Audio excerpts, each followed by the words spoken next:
araw bagong Pilipinas, narito ang Police News Express sa mga oras na ito.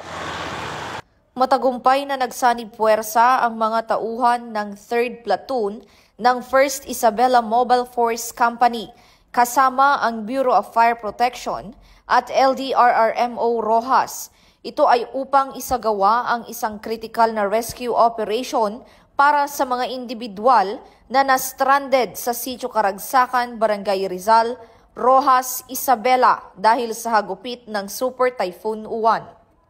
Ang operasyon ay inilatag upang tiyakin ang agarang kaligtasan ng mga residente at mailikas sila sa isang mas ligtas na lugar habang umiiwas sa karagdagang peligro mula sa tumataas na baha at delikadong kalagayan.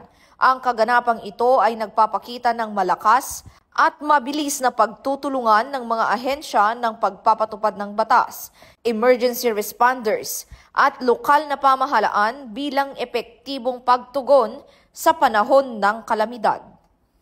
At para sa mga napapanahong balita, tumutok lamang sa Police News Network. Ako po si Patrolwoman Fe Octaviano para sa Police News Express.